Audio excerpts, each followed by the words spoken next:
Assalamualaikum warahmatullahi wabarakatuh. Waalaikumsalam.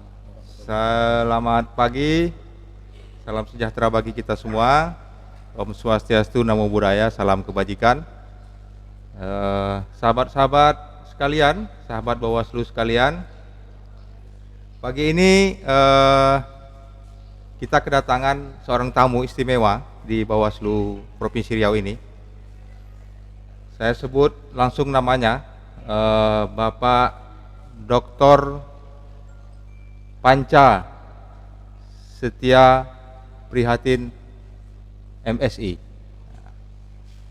Beliau adalah seorang dosen di Universitas Islam Riau sehari-harinya, dan juga dengan seabrek kegiatan-kegiatan lainnya.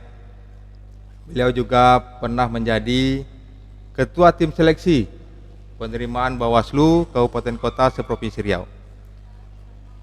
Langsung saja kita sapa. Saya mungkin panggil dengan sebutan Bung saja ya, biar lebih familiar ya. Assalamualaikum Bung. Waalaikumsalam. Biar lebih familiar saya panggil Abang aja. Ya kebetulan memang adik tingkat di SMA 6 Pekanbaru. Iya. Ya. Terima kasih Bung telah hadir di Bawaslu Provinsi Riau, memenuhi undangan kami. Apa kabar Bung? Alhamdulillah baik Bang. Ya, syukur ya, alhamdulillah. Dalam suasana cuaca di Kota Pekanbaru ini yang terkadang hujan, terkadang panas ya. Ya, tiba-tiba hujan tiba-tiba. Menarik ya, pada hari ini kami kedatangan tamu yang istimewa ini, Bung Dr. Panca. Terima kasih telah hadir di tengah-tengah kami.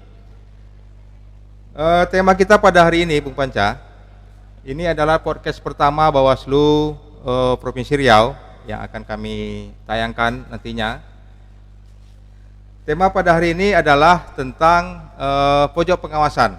Nah, ini di belakang kita ada background kita ini pojok pengawasan.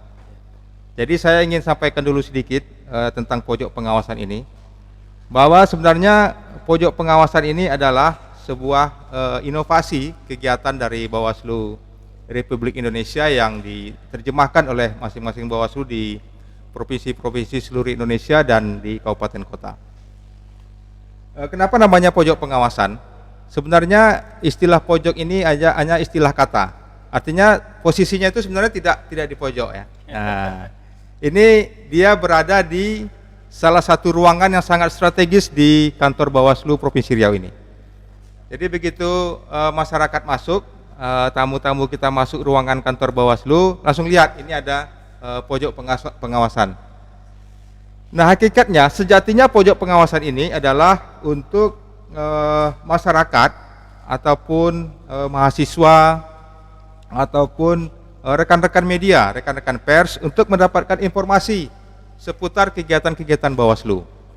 Juga sebenarnya untuk mendapatkan informasi terkait dengan data-data pengawasan yang sudah dilakukan maupun hal-hal lain yang berkaitan dengan tugas-tugas dan fungsi Badan Pengawas Pemilu di Provinsi Riau ini.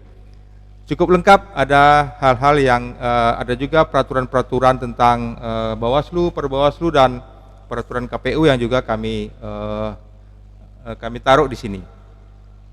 Nah, kaitan dengan ini, keberadaan pojok pengawasan ini, tentu sebagai pengamat politik di Provinsi Riau, kami ingin minta tanggapan ataupun katakanlah masukan dan saran dari Bung Panca. Bagaimana ini keberadaan pojok pengawasan di Bawaslu Provinsi Riau ini? Juga mungkin ini representasi daripada pojok pengawasan yang ada di kabupaten kota. Nah, kami ingin sebagai pengamat politik tentu banyak hal yang ingin disampaikan dalam forum ini. Untuk itu kami mohon Bung Panca untuk bisa merespon keadaan ini. Kami persilakan, Bung. Baik, terima kasih Pak Neil Antariksa. Sebelumnya saya ingin mengucapkan terima kasih dahulu kepada Bawaslu Provinsi Riau tentunya yang sudah mengundang saya hadir di sini, dan ternyata ini adalah launching pertama. Iya, kegiatan pertama kita, Bung. Nah, ini sebuah kehormatan juga buat saya bisa hadir perdana di sini. Memang khusus kita undang, Bung. Iya. Wah, ini luar biasa. Tentu terima kasih pada Pak Ketua dan teman-teman komisioner tentunya, Pak Sekretaris dan teman-teman di staf Bawaslu, dan tentu bagi masyarakat Provinsi Riau khususnya ya, yang tentunya akan mengikuti acara ini sebagai satu bagian dari edukasi politik buat kita. Oke Bang, saya manggil Abang aja lah, karena beliau ini juga adalah senior saya di SMA, jadi sulit juga saya mau panggil Bapak. Wah betul Bang ya. Baik Bang Nel, menurut saya kehadiran Bawaslu ini kan tidak lepas dari spirit demokratisasi. Ya, jadi dari proses awal dimulainya pemilu ini kan selalu mengalami beberapa fase-fase gitu.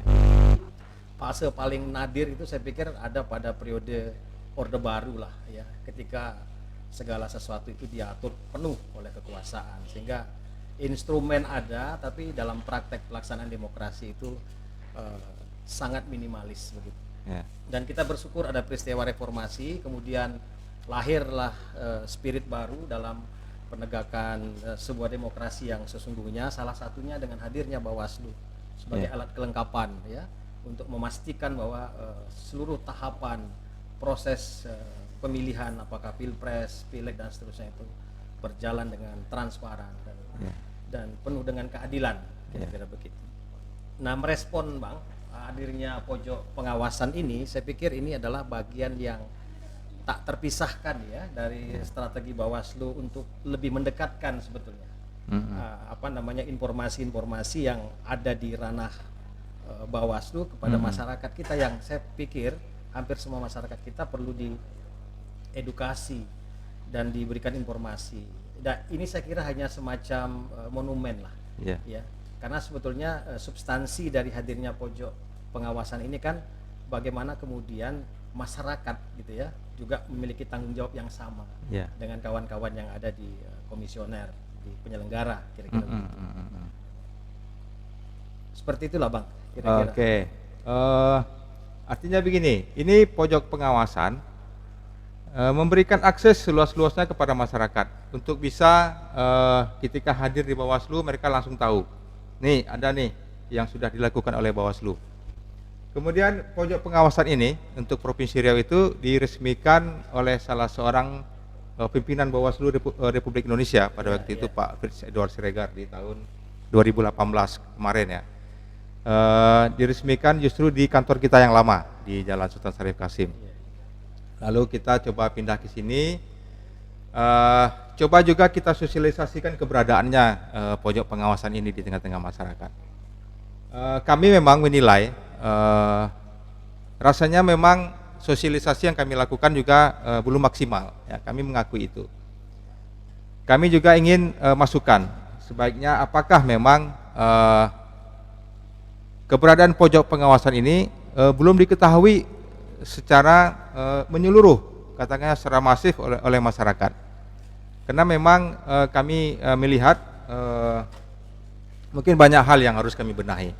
Nah, kami mohon sebagai masukan juga bagi kami juga sebagai pengamat politik, tentu banyak yang memang kelihatan ada yang tidak pas ya. Ya mungkin kami sudah berbuat lah apa hal yang sudah banyak kami lakukan, sudah kami buat. Tapi mungkin ini belum tersampaikan dengan baik ke masyarakat.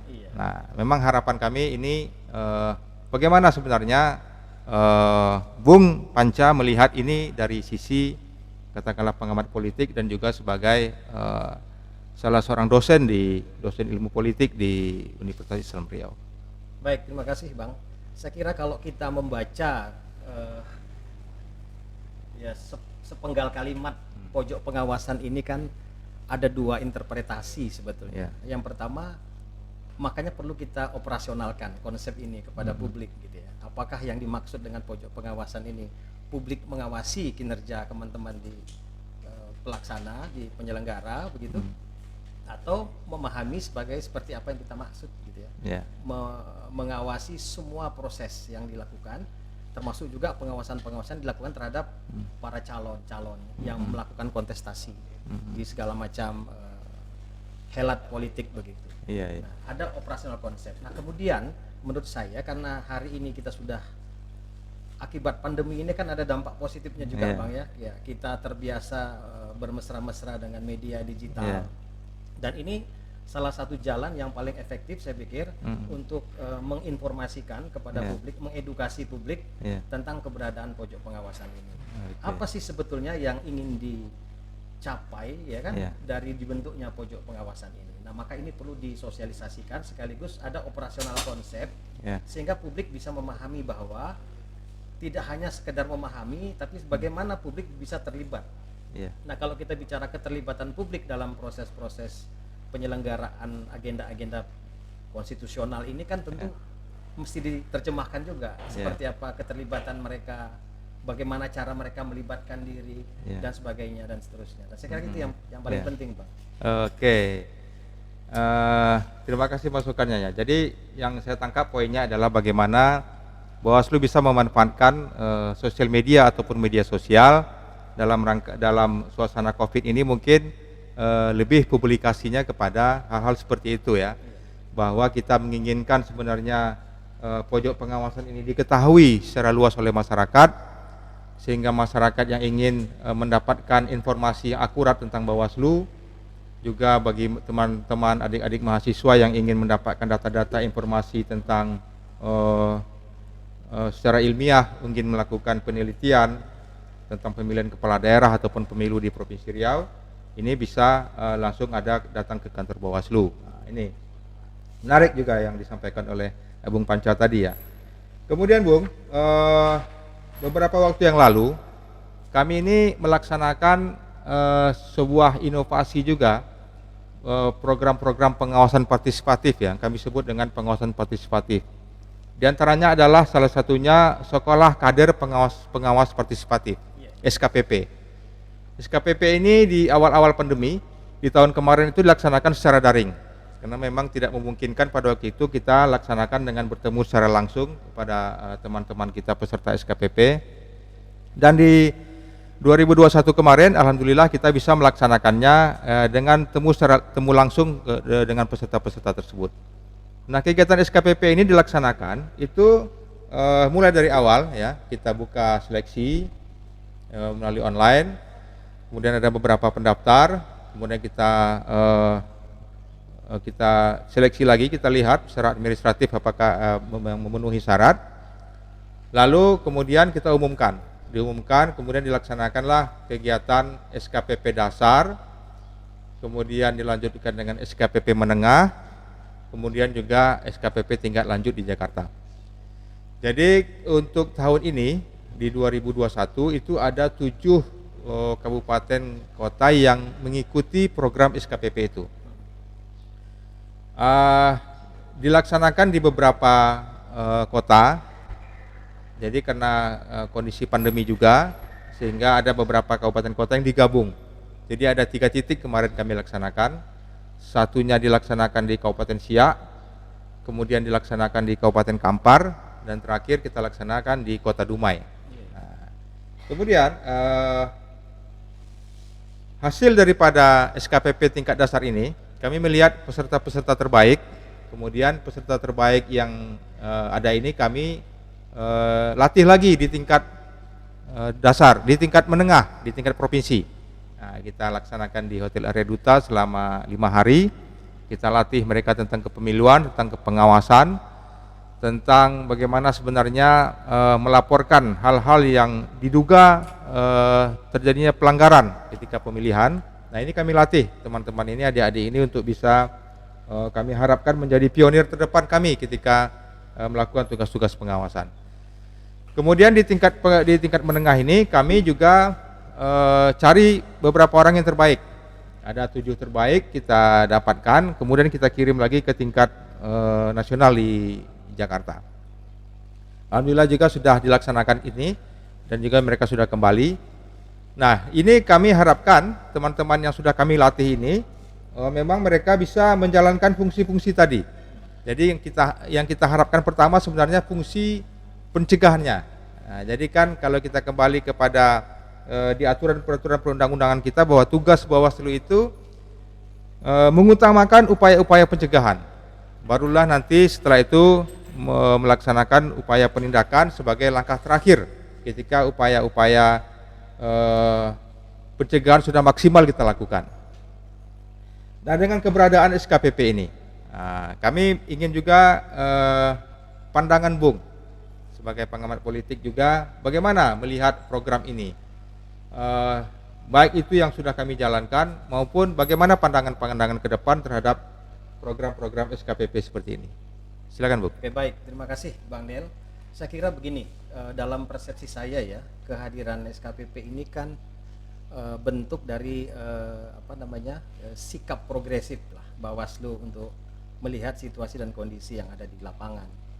Dan saya pikir saya sangat setuju dengan kehadiran SKPP ini sebagai perpanjangan tangan ya, penyampai informasi kepada publik, karena kita lihat memang keterbatasan jangkauan teman-teman di jajaran komisioner di segala tingkatan.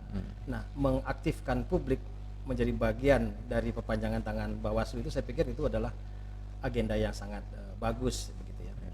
Artinya sama dengan TOT lah kalau kita di organisasi ya. Jadi mentraining orang supaya dia bisa memahami apa yang diharapkan oleh Bawaslu, kemudian apa yang kemudian diharapkan kepada publik. Tadi saya sepakat itu Bang. Yang penting itu dilakukan adalah bagaimana upaya pencegahan, ya kan? Tapi kan itu semua diawali dengan proses-proses edukasi gitu Bang ya. Nah, ini yang menurut saya yang perlu dilakukan karena tingkat sosial kultur masyarakat kita berbeda, tingkat pemahaman publik juga berbeda, maka dibutuhkan juga para kader-kader yang mampu berinteraksi secara secara kultural kepada publik, karena sebagian masyarakat kita yang di daerah dan di berbagai macam di pelosok negeri ini kan mesti harus disampaikan dengan bahasa mereka sehingga bisa memahami. Dan publik yang ada di ujung-ujung pulau, ujung-ujung kampung ini kan memang orang-orang atau kelompok masyarakat yang rawan untuk diprovokasi oleh kepentingan-kepentingan politik praktis. Nah, kalau di perkotaan saya pikir mungkin lebih gampang menjangkaunya. Itu yang saya pikir, memanfaatkan teknologi digital saya kira itu sangat penting dan memang terbukti Bang ya. Dulu di 2019 ketika pilkada serentak susulan 2020 itu, saya termasuk orang yang optimis waktu itu bahwa jumlah pemilih itu akan meningkat dengan hadirnya digitalisasi informasi ini. Ternyata memang saya lihat data di KPU itu memang data pemilih ya itu meningkat di era pandemi. Nah, ini kan artinya bahwa sistem yang digunakan ya untuk mensosialisasikan segala informasi terutama Bawaslu ini kepada publik sangat efektif. Di samping juga tadi yang menurut saya sangat penting bagaimana menjangkau masyarakat kita yang ada jauh di pedalaman sana. Saya kira begitu Bang. Oke. Jadi sebenarnya SKPP ini salah satu bagian saja dari yang sudah kami lakukan ya. Jadi sebenarnya pengawasan partisipatif itu kita sudah mulai jauh-jauh hari. Dari sejak Bawaslu ini berdiri itu sudah mengedepankan proses-proses pengawasan partisipatif sebagai langkah awal pencegahan tadi. Jadi ada namanya Saka Adiasta Pemilu, sudah digagas oleh beberapa teman-teman.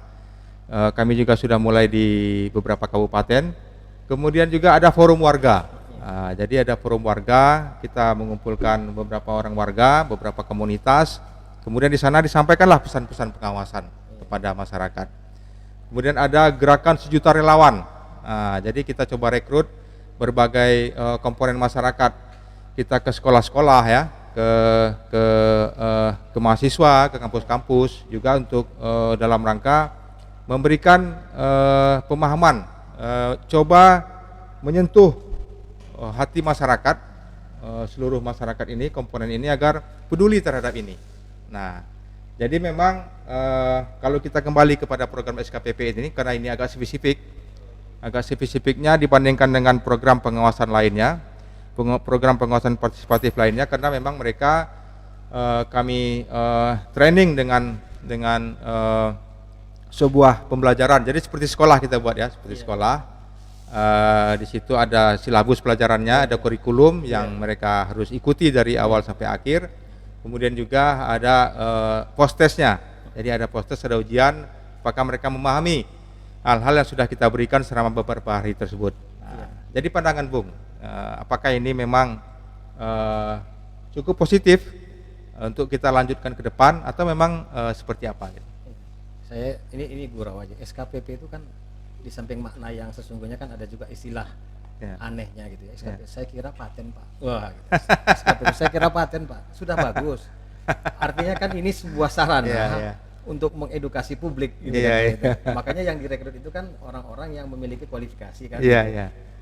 Ada materi yang diajarkan gitu kan dan sebagainya. Karena selama ini yang kita pahami di masyarakat itu kan, yang datang ke masyarakat itu kan yang muncul itu bukan edukasi politik ya, dalam memahami bagaimana kejujuran, keadilan dan sebagainya, tapi justru agenda-agenda politik praktis ya. Yang mengedukasi publik justru yang muncul itu adalah kawan-kawan yang berkepentingan secara politik langsung untuk tidak mengedukasi tapi justru memanfaatkan situasi itu untuk kepentingan politik. Maka ada informasi yang berimbang sehingga tidak lagi kemudian publik ini hanya dijadikan sebagai alat kepentingan politik jangka pendek gitu ya. Karena bagaimanapun juga kan hasil akhir dari sebuah proses politik formal ini kan melahirkan pemimpin-pemimpin yang jujur, yang adil, yang bisa menjaga amanah publik kan gitu Bang ya. Nah, ini yang mesti harus dikedepankan sehingga masyarakat tahu tujuan akhir dari sebuah proses politik itu kembali kepada mereka. How the way to increase, bagaimana meningkatkan kesejahteraan mereka sebagai itu. Jadi kalau pemimpin yang diproduksi dengan cara-cara yang tidak baik, melahirkan pemimpin yang korup gitu kan, akhirnya kan problemnya ada di publik juga. Ini pengalaman kita selama ini melihat bagaimana banyak sekali lahir pemimpin-pemimpin yang diproduksi dari proses politik yang salah gitu ya. Nah, maka saya bilang kehadiran Bawaslu sebagai salah satu penyelenggara pemilu ini satu hal yang sangat positif hari ini, apalagi saya lihat responnya sangat begitu kuat. Bagaimana supaya pesan-pesan moral ini sampai ke publik, kan itu intinya Bang. Ini tidak salah kita sebenarnya mengundang Bung Panca ini. Memang brilian sekali apa yang beliau sampaikan ini. Ya, pemikirannya sangat brilian dan memang dapat diterima di lingkungan kita ini ya.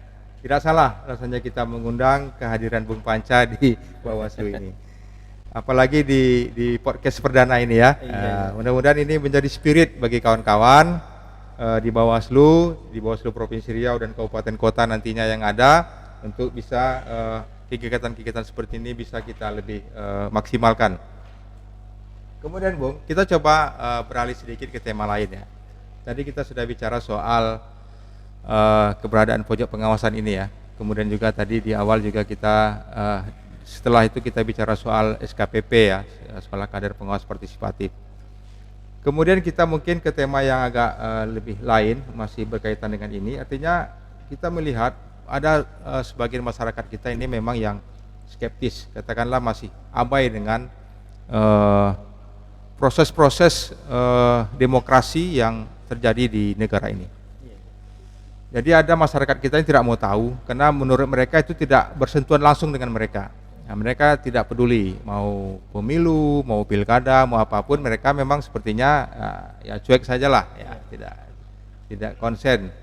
Karena juga tidak ada hubungan dengan saya gitu. Padahal ini kan suara masyarakat ini kan sebagai penentu masa depan bangsa dan negara. Masa depan sebuah daerah kalau itu merupakan pemilihan kepala daerah. Nah, ini bagaimana sebenarnya kita, katakanlah Bawaslu juga, untuk bisa mencapai partisipasi masyarakat yang tinggi. Artinya begini, ketika bicara Bawaslu tidak hanya bicara soal partisipasi pemilih yang tinggi, tapi juga lebih dari itu kami berbicara soal bagaimana partisipasi masyarakat yang tinggi itu dia perlihatkan ketika mereka menemukan dugaan pelanggaran sehingga mereka berani atau peduli untuk melaporkannya ke Bawaslu. Nah, karena memang kan secara kuantitas jumlah pengawas pemilu ini sangat terbatas. Kita hanya ada 1 orang di tingkat TPS ketika hari H pemilihan. Kita punya 1 orang juga di tingkat desa dan kelurahan. Kemudian hanya 3 orang di kecamatan, 5 di provinsi, 5 dan 3 di kabupaten kota, serta ada 5 orang di provinsi. Nah, ini kan dengan luas wilayah yang harus mereka awasi, geografis yang juga cukup menantang di Riau ini, ada daratan dan lautan. Nah, dengan kondisi seperti ini tentu saja membutuhkan partisipasi aktif dari masyarakat untuk peduli, untuk bersedia melaporkan ataupun menindaklanjuti ketika memang menemukan dugaan-dugaan pelanggaran pada saat pemilihan, pada saat proses-proses tahapan berjalan. Nah, bagaimana Bung melihat ini? Bagaimana kita bisa memberikan respon agar masyarakat juga merespon apa yang memang sebenarnya kepedulian mereka terhadap demokrasi ini tinggi. Nah, bagaimana kira-kira menurut Bung Panca? Oke, dalam konsep politik kita mengenal istilah legitimasi politik. Jadi makna secara harafiah itu begini, semakin tinggi tingkat partisipasi publik, semakin tinggi tingkat legitimasi politiknya. Nah, mengapa kemudian teman-teman penyelenggara ini berharap bahwa partisipasi politik itu tinggi? Karena ini terkait dengan legitimasi politik sebenarnya. Jadi kalau dukungan itu besar, maka legitimasinya besar, maka daulah rakyat itu lebih nyata dia pegang gitu. Nah, persoalannya adalah dari perjalanan panjang proses demokrasi yang kita lewati ini kan ada apa namanya, ada kekecewaan publik ya terhadap orang-orang yang diamanahkan secara konstitusional ini, Bang. Ya, kita bisa buka data, misalnya kalau kita mau lihat data di Riau saja, hampir semua kepala daerah kita sudah pernah terlibat perkara hukum misalnya begitu. Nah, ini kan edukasi minor yang diterima oleh publik secara masif gitu ya, Bang, terus menerus begitu ya, sehingga timbul apatisme. Nah, padahal sebetulnya yang Bang Nel sampaikan tadi itu benar sekali gitu, bahwa yang dilakukan oleh teman-teman penyelenggara ini kan sebetulnya proses penyadaran kepada publik ya, bahwa yang kita perjuangkan ini adalah hak publik gitu ya. Jadi artinya yang kita perjuangkan ini bukan untuk kepentingan para calon, tetapi memperjuangkan kepentingan publik. Maka di situ sebetulnya ada komunikasi politik terkait dengan political interest, jadi gitu. Jadi ini yang mesti harus dibangun, dan ini memang butuh waktu yang panjang karena ini luka yang dalam masyarakat terhadap perilaku elit ini kan tidak serta-merta bisa diobati hari ini, berobat hari ini sehat. Dan beberapa penelitian yang dilakukan oleh teman-teman kita di kampus juga melibatkan mahasiswa, itu terkait dengan keengganan mereka untuk berpartisipasi ternyata tidak saja semata-mata karena mereka tidak tahu, Bang. Jadi ada yang menarik dalam satu hipotesis begitu, semakin mereka memahami tentang proses politik itu, semakin mereka tidak mau hadir, tidak mau datang dia untuk memberikan suara. Nah, ini kan sebuah sebuah pemikiran yang menurut kita aneh. Dia tahu, harapan kita semakin dia tahu, semakin dia mengerti dan hadir. Tapi sebagian daripada informan yang kita tanya itu justru mereka semakin tahu, mereka semakin tidak mau. Nah, ini juga menarik. Kalau di zaman Orde Baru itu golput ya. Golput lah, gitu ya. Dan keengganan mereka ini perlu ditelusuri kan, Bang. Makanya terapi politiknya kan tidak hanya sekedar menginformasikan bahwa kita punya agenda kepentingan rakyat, tapi mengobati luka-luka publik ini yang paling penting. Menarik ini terapi politik ini. Nah, ini istilah ini menurut saya perlu kita masifkan ini. Ada terapi politik. Jadi kita masyarakat yang sakit dengan yang sudah terjadi perpolitikan, kita obati dengan terapi politik. Nah, jadi istilah ini menurut saya cukup menarik untuk kita coba terapkan ya di Bawaslu ya. Ternyata memang dengan terapi politik ini kita cobalah perlahan-lahan mengobati ini ya. Mengobati bagaimana membuat lagi agar masyarakat itu punya kepedulian, punya kepercayaan bahwa sebenarnya suara mereka itu juga menentukan masa depan bangsa dan negara. Nah, ini mungkin karena dia terapi, tentu pelan-pelan ini ngobatinya kan, perlahan-lahan supaya memang obatnya ini, terapinya ini berhasil gitu. Oke, Bung. Jadi tadi, Bung,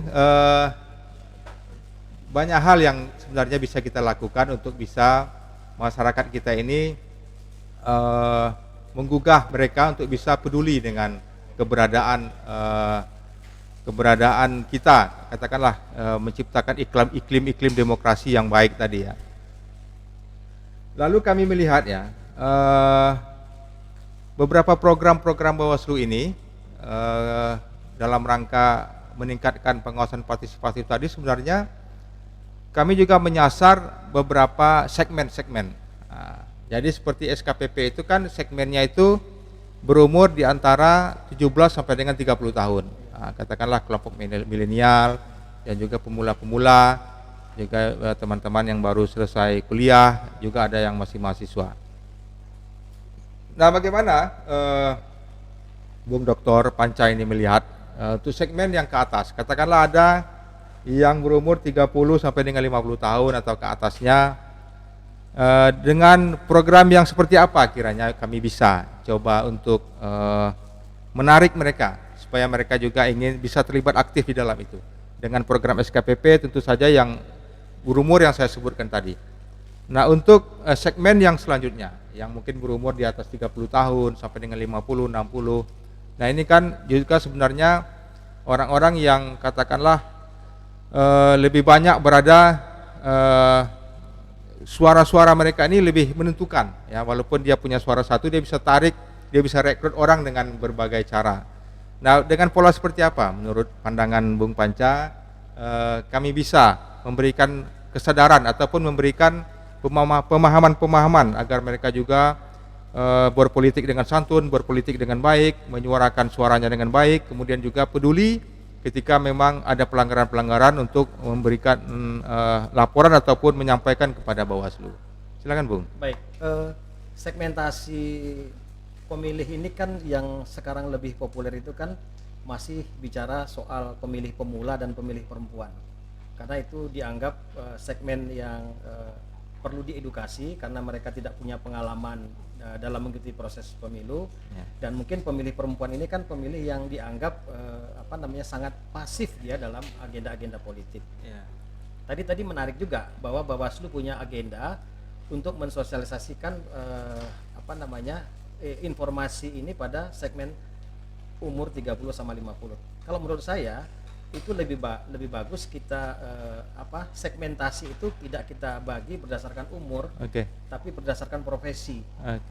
Jadi kita lebih melihat bahwa mereka rata-rata di profesi yang sama, mereka punya persepsi yang sama. Tapi kalau kita menyusuri mereka pada umur yang sama, mereka bisa jadi berbeda orientasinya. Karena kalau dia umur itu kan nanti dia ada bekerja sebagai pekerja kantor, ada dia mungkin sebagai buruh lepas, atau dia sebagai tenaga-tenaga yang sudah profesional. Maka menurut saya tadi segmentasinya pada profesi. Nah, kalau kita mau ambil umur, mungkin pada pemilih pemulanya, Bang. Pemilih pemula. Tapi kalau segmentasi pemilih pemula itu kan sudah pasti tuh mereka yang saat ini atau masih di bangku perguruan tinggi dan belum pernah secara langsung terlibat dalam proses politik. Tujuan kita kan sama nih Bang ya. Saya pikir saya juga sebagai pengamat politik yang hari ini Abang dan kawan-kawan undang ini kan berharap memang keberadaan pojok pengawasan dan segala macam agenda Bawaslu yang banyak itu intinya adalah membangun sebuah kesadaran publik untuk berpartisipasi, tidak saja berpartisipasi, ikut serta dalam agenda politik, karena itu sudah menjadi hak warga negara, tapi terlibat dalam pengawasan dalam tanda petik itu kan Bang, melihat ketidakjujuran, melihat adanya hal. Nah, ini yang menurut saya yang paling penting. Jadi artinya sebaiknya Bawaslu tidak terlalu terikat dengan segmentasi umur tadi ya. Jadi mungkin lebih kepada berbagai hal, seperti katakanlah di umur 30-50 itu tidak hanya melihat umurnya saja, mungkin lebih daripada itu profesi dan lain sebagainya. Nah ini Bung, kalau coba kita kaitkan dengan budaya ataupun kultur masyarakat. Jadi ketika Bawaslu turun ke masyarakat, kita coba menyampaikan beberapa program kita yang berkaitan dengan demokrasi dan pengawasan partisipatif tadi. Tentu akan lebih maksimal, tentu akan lebih bisa diterima ketika kita menggunakan pendekatan kearifan lokal. Contoh bahwa teman-teman kami juga pernah melakukan melalui pendekatan keagamaan. Jadi dalam agama Islam itu ada juga dalil-dalil yang menyebutkan bahwa money politik itu sesungguhnya dilarang. Ada ayat-ayat yang memang kami kutip, yang memang kita sampaikan ke publik. Begitu juga untuk agama-agama lain. Kita coba sisir kawan-kawan juga mendatangi gereja, mendatangi rumah-rumah ibadah, menyampaikan di situ agar ketika tokoh-tokoh agama ini berceramah di depan jemaatnya, mereka menyampaikan ini, sebaiknya menjauhi money politik dan sebaiknya memang tidak melakukan hal-hal yang dilarang dalam peraturan perundang-undangan kita ketika kaitan dengan pemilihan dan pemilu dan pemilihan kepala daerah. Nah, saya ingin bagaimana Bung sebenarnya melihat ini pendekatan dengan kultur masyarakat atau dengan budaya ini dalam pandangan Bung ini seperti apa sebenarnya? Apakah memang ini cukup efektif atau memang perlu ada cara-cara lain untuk bisa kita lakukan program-program yang ada di Bawaslu ini? Silakan Bu. Oke, terima kasih Bang. Saya tadi lupa, Abang sudah mengingatkan sebetulnya tidak hanya kelompok profesi ya, tapi juga tadi yang sudah Abang ingatkan kelompok-kelompok identitas, agama, suku, ras dan sebagainya itu juga kelompok-kelompok strategis yang perlu didatangi Bang ya. Didatangi. Ini juga punya pengaruh yang luas karena kalau kita lihat politik identitas itu kan dia punya pengikut, punya orang-orang yang bisa mengikuti dan mendengar apa yang dia, dan ini lebih strategis seperti itu. Ya. Sama juga ini memberikan edukasi politik kepada simpul-simpul strategis sebenarnya. Apakah dia tokoh agama, apakah dia tokoh pemuda, apakah dia mungkin tokoh perempuan, itu lebih efektif memang Bang untuk mengedukasi publik sehingga karena mereka punya jejaring-jejaring yang sangat kuat dan sangat loyal begitu. Saya kira itu pas Bang digunakan. Artinya efektivitasnya itu lebih mengemuka ya ketika kita memang melakukan pola-pola itu ya, daripada melakukan kegiatan-kegiatan yang lebih formal. Lebih formal terikat dengan aturan-aturan yang ada, tapi ini kan lebih kita spesifikasinya kita coba langsung terjun ke masyarakat, menyampaikan, kemudian dengan coba membangun budaya atau kultur masyarakat setempat. Di situ mungkin kita bisa masuk ya. Oke, terima kasih Bung Panca masukan-masukannya ini ya. Kemudian ini memang di 2024 ini kan pemilu dan pilkada dilaksanakan secara serentak di tahun yang sama.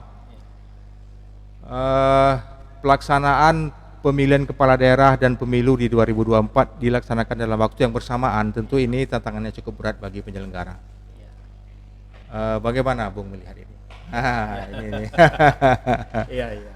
Oke, Undang-Undang 7 2017 tentang pemilu, kemudian Undang-Undang nomor 6 ya, 2020 Bang ya, tentang pilkada ya. 10 2016 tentang pilkada ya. Oke.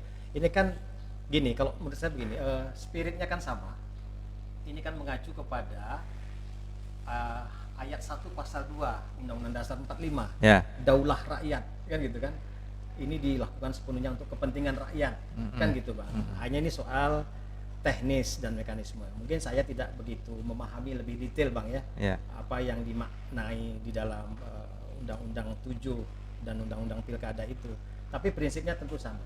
Yang jadi problem hari ini mungkin teman-teman di penyelenggara dan seluruh agent partisipatif kita sampai ke bawah itu kan harus melihat persoalan ini dalam satu waktu yang sama dengan agenda yang berbeda. Tentu tentu akan berbeda Bang. Ya kan? Kalau misalnya pelanggaran di pilkada karena dia juga bersamaan dengan pemilu legislatif, tentu background aturannya akan berbeda. Yang menurut saya ini yang perlu disosialisasikan lebih deras, lebih kencang kepada penyelenggara di tingkat partisipatif, terus juga kepada kita, saya sebagai wakil masyarakat lah, kira-kira begitu. Apa yang sebetulnya substansi dari undang-undang pilkada itu? Kalau kita lihat misalnya mekanisme proses pengawasannya sampai kemudian eksekusinya dan di pemilu pasti kan berbeda tuh Bang. Pasti berbeda. Nah itu yang mungkin perlu disosialisasikan kepada publik. Jadi memang di dalam undang-undang pemilu, kemudian kita kaitkan dengan undang-undang pemilihan kepala daerah, ini memang ada hal-hal yang memang berbeda dalam hal proses-proses penanganan pelanggaran. Nah, yang kami lihat memang ini kena sebagai pelaksana undang-undang ya. Tentu saja Bawaslu ketika sudah diputus oleh pemerintah bahwa pelaksanaan pemilu dan pilkada itu harus dilaksanakan serentak di 2024, tentu siap tidak siap kita harus siap untuk bisa melaksanakannya dengan baik. Namun memang ketika melihat di 2019 kemarin itu cukup banyak korban berjatuhan ya. Itu hanya pemilu serentak, Belum lagi ada pilkada waktu itu. Betul, betul. Ya, sekarang meskipun diatur jaraknya, tapi tetap di tahun yang sama. Iya. Ada kemungkinan terjadinya irisan di setiap tahapan. Iya, iya. Nah, korban di Riau itu juga cukup ada beberapa. Ya, kalau kami coba inventarisir, korban itu tidak hanya di Bawaslu, memang di KPU juga cukup banyak. Juga ada di pihak keamanan yang menjadi korban. Kalau kita amati pada waktu itu sebenarnya teman-teman kita, apalagi khususnya teman-teman kita di lapangan, bekerja tidak hanya pada hari H saja. Hari H itu hanya puncaknya. Nah, beberapa hari sebelum hari H mereka sudah harus mengawasi kotak suara, surat suara harus sampai kepada orang yang berhak menerima. Kemudian juga harus mengawasi bahwa minggu tenang, itu kan minggu tenang, itu tidak boleh ada proses kampanye. Nah, teman-teman kami di lapangan harus mengawasi itu. Nah, di samping pada hari H mereka harus memang standby 24 jam untuk bahkan hari berikutnya untuk bisa mengawasi penghitungan suara ini sesuai dengan aturan main. Nah, inilah ditambah lagi setelah itu, setelah penghitungan ada rekapitulasi di tingkat desa dan kelurahan serta di tingkat kecamatan, bahkan sampai ke situ.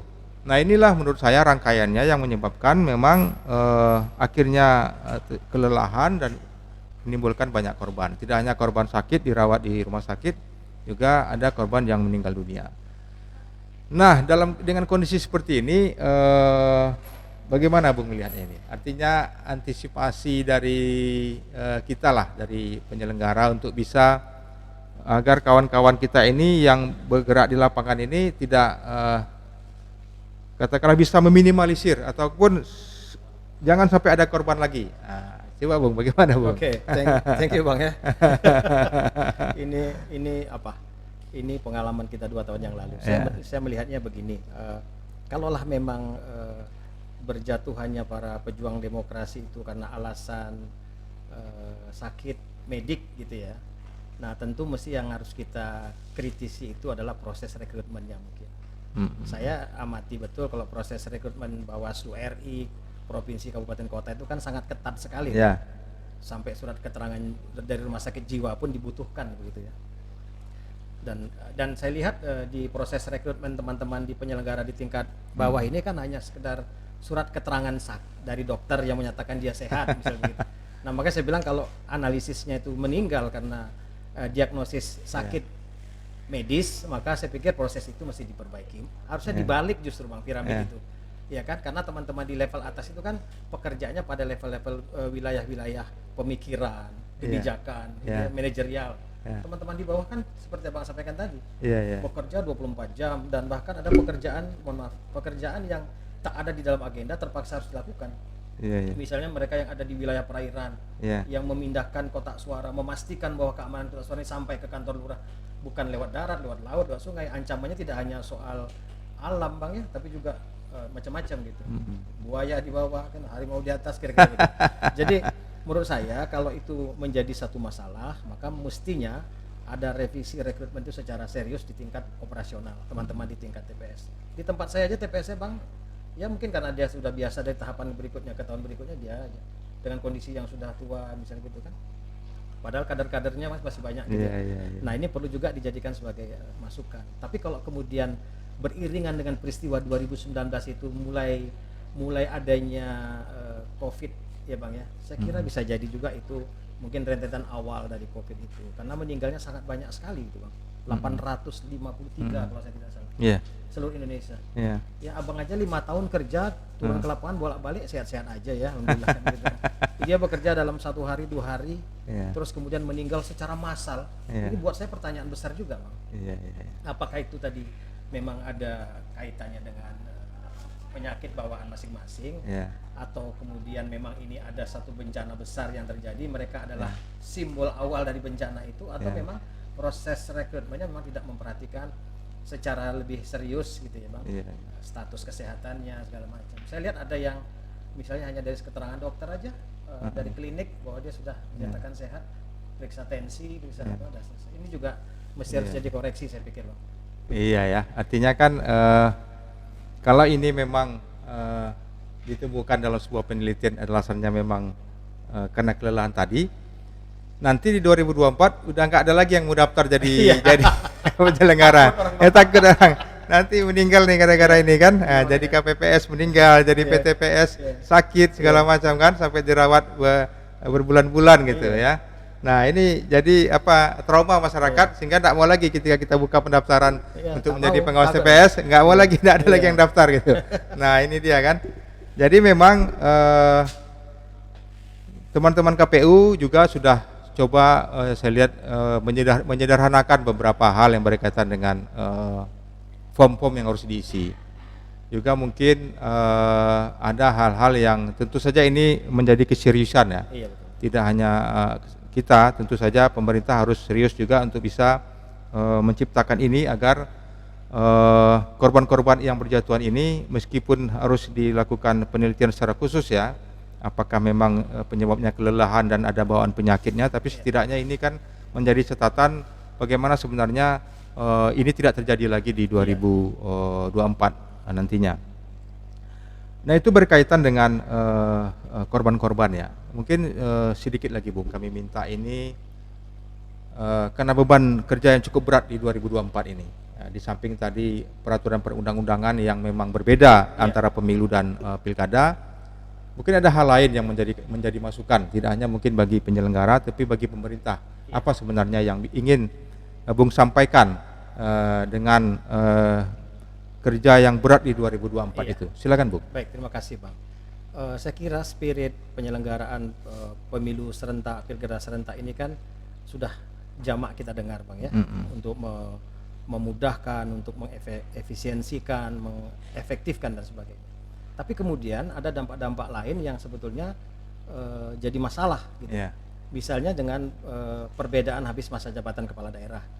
Ya, ini kan pilkada 2024 ini kan ada sekian ratus kepala daerah yang harus di PLT-kan gitu ya. Karena masanya menunggu dari 2022 dan 2023 sampai ke 2024. Buat saya ini menjadi kerisauan Bang, karena apa? Karena kalau kepala daerah yang tidak definitif itu kan kewenangannya kan tidak sebesar itu ya.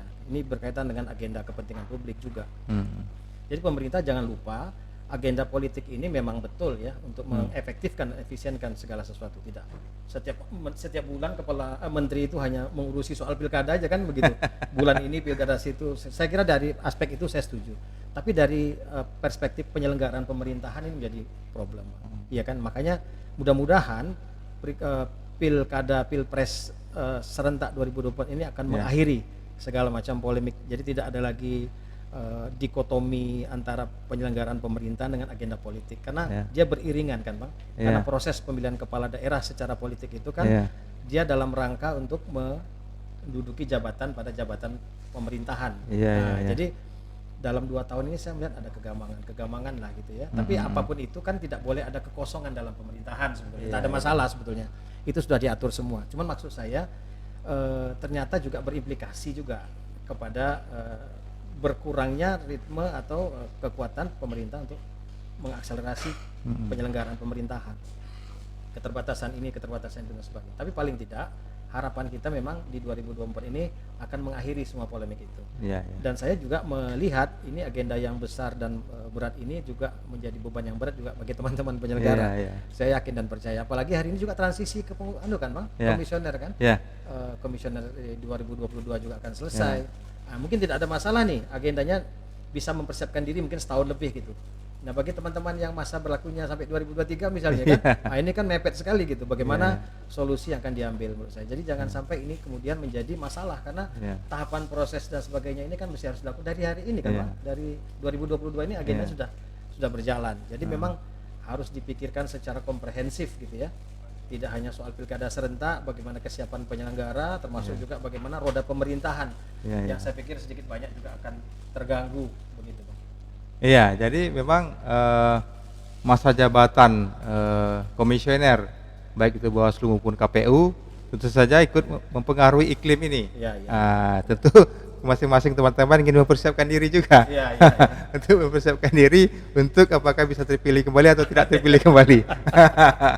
Nah, ini juga menjadi sumbangsih ya ketika memang kita melihat suatu indeks kerawanan, Iya. apalagi ketika rekrutmennya itu sudah mendekati hari-hari H pemilihan, sudah masuk kepada tahapan-tahapan krusial. Iya. Nah ini menurut saya juga harus menjadi perhatian bagi pemerintah untuk bisa coba membenahi ini ya.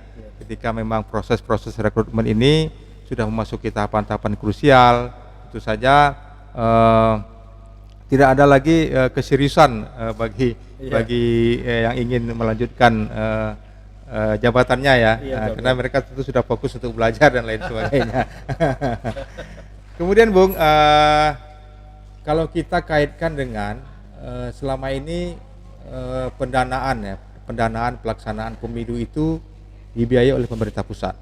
Nah ini kan aktivitas penyelenggara ini selama ini memang kalau pemilu itu sepenuhnya dibiayai oleh pemerintah pusat. Nah namun untuk pemilihan kepala daerah selama ini itu dianggarkan di APBD. Nah, dan yang kami rasakan beberapa kali periodisasi pemilihan kepala daerah ini, nah ini cukup menyandra teman-teman kami di provinsi maupun di kabupaten kota, karena memang itu karena bersumber dari APBD, tentu saja kewenangan kepala daerah untuk bisa menentukan, tidak lagi menentukan sesuai dengan kebutuhan kita, tapi terkadang memang dasar untuk menentukan jumlah yang harus diberikan ini sepenuhnya berada di tangan kepala daerah tadi. Nah ini cukup menyandra kawan-kawan ketika melakukan proses-proses pengawasan. Apalagi proses pencairannya tentu saja bertahap. Nah di situ ada komponen honorarium yang harus dibayarkan sampai ke tingkat kecamatan, ke tingkat desa dan kelurahan. Nah ini kan sebenarnya cukup dalam beberapa hal menyita perhatian kawan-kawan dalam bekerja.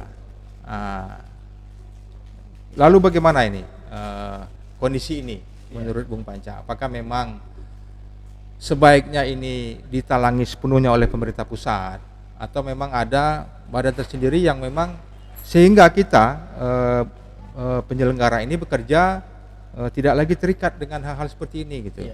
Kita memang katakanlah bekerja lurus saja, tidak lagi harus memikirkan ini dibayar apa enggak nih gajinya ketika kita turun ke lapangan, kan begitu ya. Kasihan kawan-kawan yang bertungkus lumus di lapangan ketika memang tidak dibayarkan hak-hak mereka. Silakan Bung, tanggapan Bung. Oke Bang, ini menarik sekali ya, bahwa begini, ketika proses segala sesuatu yang berkaitan dengan beban anggaran itu pada pilkada baik provinsi kabupaten itu dibebankan kepada APBD masing-masing ya, saya kira disitulah awal mula problemnya Bang. Kenapa begitu? Karena kepala daerah itu kan dia punya dua fungsi Bang. Di satu sisi dia adalah kepala pemerintahan, tapi di satu sisi dia adalah jabatan politik. Karena kepala daerah ini kan dipilih melalui sebuah proses politik. Jadi ketika yang memberikan satu keputusan itu kepala daerah, saya khawatirnya juga begitu, ada semacam irisan kepentingan, yang begitu, yang sebetulnya kan tak boleh begitu. Ketika ini teorinya begitu, teori.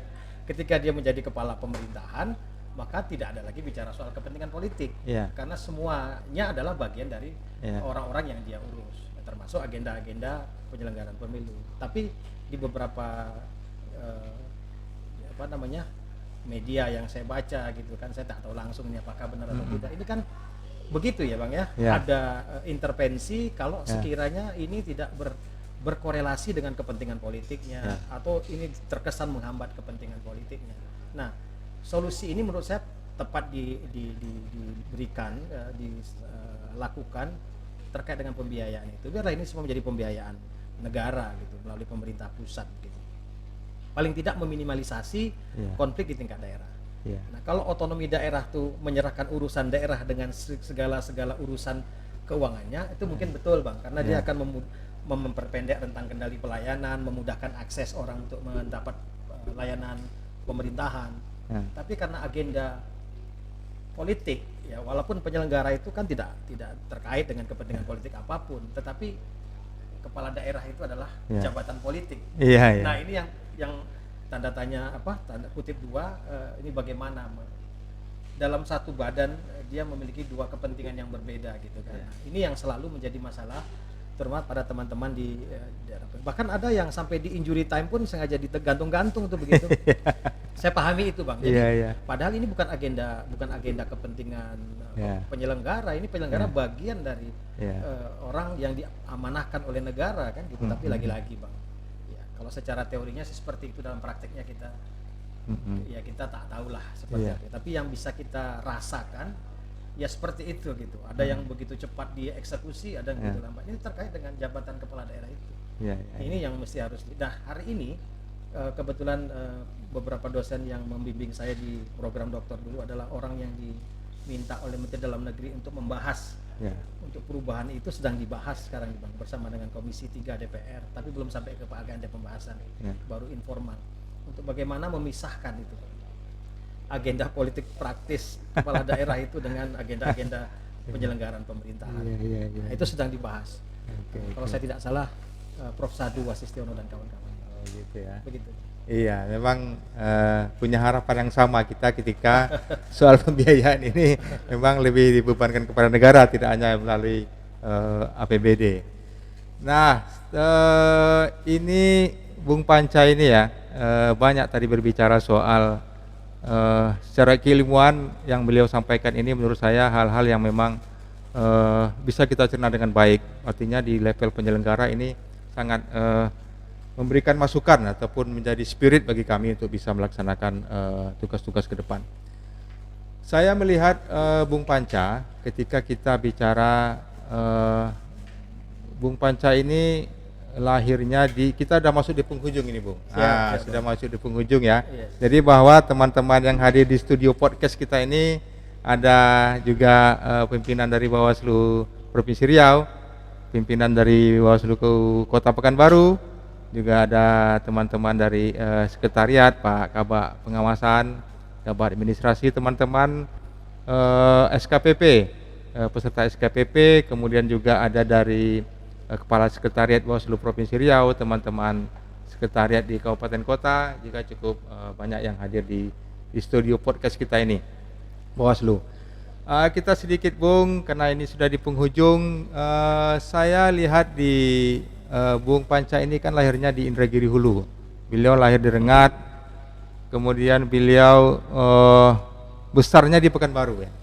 Sekolah dasar, sekolah menengah pertama, SMA, kemudian menempuh pendidikan strata satunya di Jogja. Nah ini dia nih, alumni Jogja ini cukup diperhitungkan di Riau ini, kan gitu ya. Saya juga lihat di pengalaman organisasinya, beliau pernah menjadi Ketua Ikatan Pelajar Riau di Yogyakarta, Ketua Umum ya. Jadi Bung, masa itu, masa-masa tahun 90-an itu ya, jadi Yogyakarta itu kota impian kita untuk kuliah di sana. Jadi kalau saya, teman-teman dulu menginginkan bisa kuliah di Jogja. Ya cuman karena berbagai hal ya, karena sesuatu dan lain hal kita akhirnya nggak bisa kuliah di Jogja. Seperti saya ini mengimpikan juga bisa kuliah di Jogja itu. Bung Panca sudah menamatkan kuliah di Jogja ya.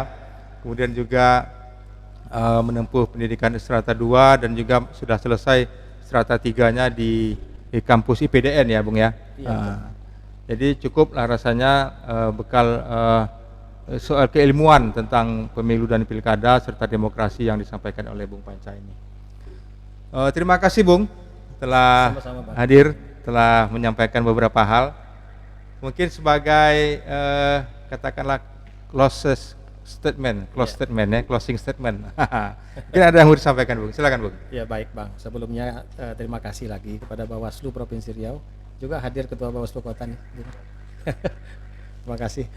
Saya pikir dimanapun kita sekolah, dimanapun kita terbang, kan kembalinya kan ke kampung halaman. Mengabdi dengan segala macam profesi. Abang di Bawaslu, teman-teman di penyelenggara, saya di kampus, Pak Sek sebagai ASN Bawaslu, itu sahabat saya di SMA juga. Jadi artinya apapun yang kita lakukan pada sejarah kehidupan kita ini di ujungnya adalah bagaimana mengabdi pada kampung halaman.